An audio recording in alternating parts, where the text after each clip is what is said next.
দিদি, পুরুষ মানুষের বিবাহিত জীবন শুরুর পর কি সমস্যাটা সব থেকে বেশি বেশি হয় বলে আপনি মনে করছেন?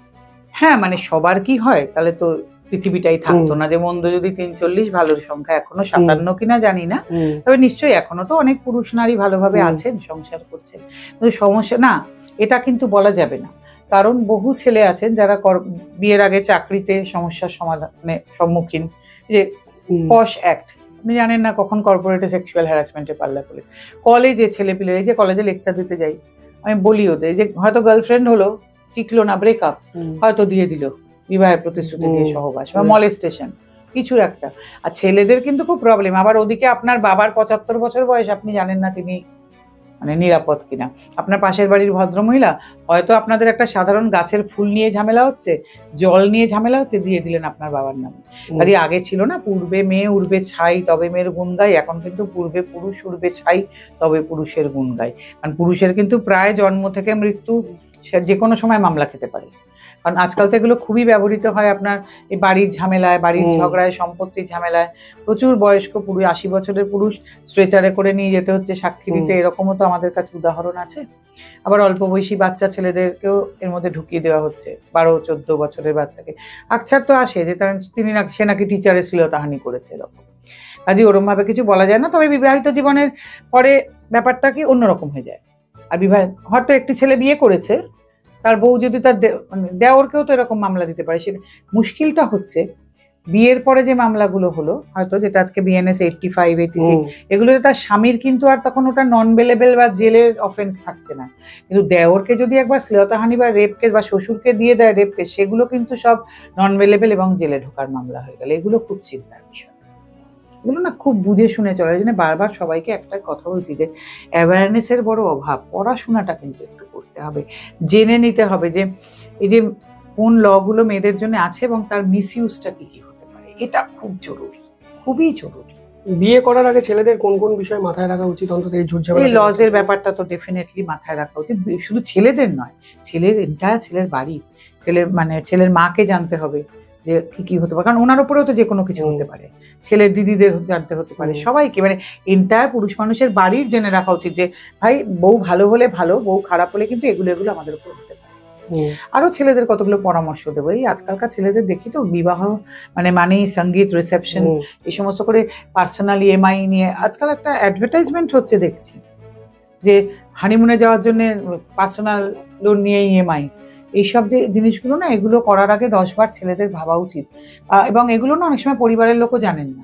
আপনারা যেগুলো করে ফেলছেন, এগুলো না ভবিষ্যতে গিয়ে প্রবলেমেটিক। আপনি হয়তো অনেকগুলো টাকা ইএমআই নিয়েছেন বিয়ে করার জন্য, কারণ আপনি লোক দেখাচ্ছেন, কলিগদের দেখাচ্ছেন, ভাইদের দেখাচ্ছেন, বন্ধুদের দেখাচ্ছেন, দেখ আমি কিরকম ল্যাভিশলি বিয়ে করছি। প্রচুর টাকা ইএমআই করে ফেলেছেন। তারপরে কোনো কারণে আপনার বিয়েটা 6 মাসও টিকলো না, যেটা আজকাল আকছার হচ্ছে। এরপরে সেই করতে করতে বউ গিয়ে মেনটেনেন্সের মামলা করলো। এখন আপনি তো তখন দেখাতে চাইছেন কোর্টে যে স্যার আমার তো কোনো রোজগার নেই, এত ইএমআই। বউ তখন বলছে কেন স্যার, ও তো আমাকে সুইজারল্যান্ডে হানিমুনে নিয়ে গেছিল, আপনার তো বেঞ্চমার্ক ওটা সেট হয়ে গেছে। কেন স্যার, এত বড় 5 স্টার হোটেল ভাড়া করে বা 3 স্টার হোটেল ভাড়া করে তো আমাদের রিসেপশন হয়েছে, তাহলে কি করে হয় ওনাদের কাছে পয়সা নেই? এদিকে আপনার বাড়ির বাবা মাও কিন্তু জানেন না আপনি এর জন্য ইএমআই নিয়েছেন, পার্সোনাল লোন করেছেন। বাবা মাও ভাবতে, বাবা ছেলের তো অনেক রোজগার, খুব ভালো, ওনারাও খুব গর্বিত। কিন্তু আপনি তো তখন একদম রাস্তায়। আর আজকাল দেখুন চাকরিতেও তো হায়ার অ্যান্ড ফায়ার সিস্টেম, কোনো চাকরিরও কোনো স্থিরতা নেই। এর মাঝে যদি চাকরিটি চলে যায়, বুঝতে পারছেন তো, তখন এই জন্য কি হচ্ছে, পুরুষ মানুষের ক্রমশ সুইসাইড রেটও বাড়ছে। তখন তো যাবার জায়গা নেই, আর কোনো স্ট্রেস বাড়ছে, মানে সাইকিয়াট্রিকের কাছে যাওয়ার লাইন বাড়ছে। তো কাজই না খুব বুঝে শুনে, জীবনটা না ছেলে খেলা না। দিদি, বিবাহের পর মেয়ের মায়ের একটা ইন্টারফারেন্স যখন পরিবারে পড়ে, তখন আমরা বহু ক্ষেত্রে জটিলতা দেখতে পাই। এই পুরো বিষয়টাকে আপনি কিভাবে দেখেন? দেখুন, এটা আমি বলবো না যে সবসময় মেয়ের মাই করেন, ছেলের মারাও অনেক ক্ষেত্রে আছেন। দুপক্ষ থেকে আমি দুপক্ষকেই বলতে চাই যে ছেলে মেয়েগুলোকে একটু বাঁচতে দিন, ওদেরকে নিজেদের মতো সংসার করে দিন। আমি তো সব ছেলে মেয়েকে বলি, তোমরা দরকার হয় না নিজের একটা আলাদা ফ্ল্যাট ভাড়া করে থাকো। এবং আগে থেকে মেয়েদেরকেও বলে দিই, ছেলেদেরকেও বলি, মেয়েরা ঠিক কথা বলে নেবে যে আমি আমার বাবা মাকে দেখবো, তুমি তোমার বাবা মাকে দেখবে। এই যে ছেলেরাও একটা এক্সপেক্ট করেন না যে আপনি আপনার বাবা মাকে দেখবেন, আবার মেয়েটিও এসে আপনার বাবা মাকে দেখবে। আজকের দিনে দাঁড়িয়ে এগুলো হবে না, কারণ মেয়েটিও হয়তো বাবা মার একমাত্র মেয়ে, তাহলে তাদেরকে কে দেখবে? মেয়েটি এবং ছেলেটি আপনারা না আগে থেকে সব ক্লিয়ার করে নেবেন। যে আমি আমার বাবা মাকে দেখবো, তুমি তোমার বাবা মাকে দেখবে। হ্যাঁ, কেউ মারাত্মক অসুস্থ হলে তখন দুজনে মিলেই দেখবো, এ পক্ষকেও দেখবো, ও পক্ষকেও দেখবো। কিন্তু এই ইন্টারফেয়ারেন্স আপনারা একটু কমান। আপনাদের যন্ত্রণায় ছেলে মেয়েগুলো হয়তো সংসার করতে চায় দুজনে, আপনাদের যন্ত্রণায় কাউদার করা হলো।